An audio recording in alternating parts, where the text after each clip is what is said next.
যুক্তরাষ্ট্রের প্রযুক্তি খাতে চলমান গণছাঁটাইয়ের প্রভাব সবচেয়ে বেশি পড়ছে দেশটিতে কর্মরত ভারতীয় প্রযুক্তি কর্মীদের উপর।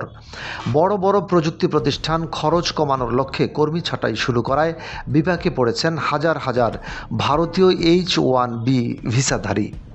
চাকরি হারানোর পর অনিশ্চয়তায় দিন কাটছে তাদের। ভারতীয় সংবাদ মাধ্যম এনডিটিভি গত 21 মে প্রকাশিত এক প্রতিবেদনে জানিয়েছে, সাম্প্রতিক সময়ে প্রযুক্তি প্রতিষ্ঠানগুলোর বড় ধরনের ছাঁটাইয়ে ভারতীয় কর্মীরাই সবচেয়ে বেশি ক্ষতির মুখে পড়েছেন।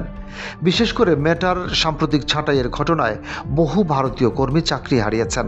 যুক্তরাষ্ট্রে H-1B ভিসা নিয়ে যারা কাজ করতে যান তাদের ভিসা সাধারণত সংশ্লিষ্ট নিয়োগকারী প্রতিষ্ঠানের স্পন্সরের মাধ্যমে কার্যকর থাকে। ফলে চাকরি চলে গেলে তাদের জন্য পরিস্থিতি দ্রুত জটিল হয়ে পড়ে। মার্কিন ভিসা নীতিমালা অনুযায়ী চাকরি হারানোর পর একজন H-1B ভিসাধারীকে 60 দিনের মধ্যে নতুন চাকরি খুঁজে নিতে হয়, অন্যথায় তাকে যুক্তরাষ্ট্র ছেড়ে নিজ দেশে ফিরে যেতে হয়। এই নিয়মের কারণে অনেক ভারতীয় প্রযুক্তি কর্মী এখন চরম উদ্বেগের মধ্যে রয়েছেন, কারণ নতুন কোনো প্রতিষ্ঠানে চাকরি পাওয়া এখন আগের তুলনায় অনেক বেশি কঠিন হয়ে দাঁড়িয়েছে। নতুন চাকরির পাশাপাশি এমন একটি প্রতিষ্ঠানও প্রয়োজন হয় যারা আবার তাদের ভিসার স্পন্সর করবে। প্রযুক্তি খাতে কৃত্রিম বুদ্ধিমত্তা বা AI এর ব্যবহার দ্রুত বাড়তে থাকায় অনেক প্রতিষ্ঠান জনবল কমানোর পথে হাঁটছে।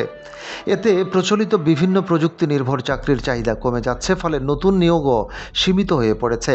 প্রতিবেদন অনুযায়ী শুধুমাত্র মেটা প্রায় 8,000 কর্মী ছাঁটাই করেছে।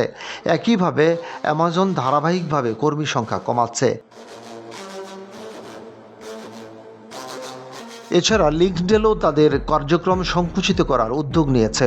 এসব প্রতিষ্ঠানে কর্মরত অনেক ভারতীয় শুধু চাকরিই করছিলেন না, বরং যুক্তরাষ্ট্রে স্থায়ীভাবে জীবন গড়ে তুলেছিলেন। কেউ সন্তানদের স্কুলে ভর্তি করিয়েছেন, কেউ বাড়ি কিনেছেন, আবার অনেকে দীর্ঘমেয়াদী পরিকল্পনা নিয়ে সেখানে বসবাস শুরু করেছিলেন। কিন্তু হঠাৎ চাকরি হারানোর পর তাদের ভবিষ্যৎ এখন অনিশ্চয়তার মুখে। নতুন চাকরি না পেলে স্বল্প সময়ের মধ্যেই পরিবারসহ দেশে ফিরতে হতে পারে, এমন শঙ্কায় দিন কাটছে বহু ভারতীয় প্রযুক্তি কর্মীর। ডেস্ক রিপোর্ট, বাংলাবাজার পত্রিকা।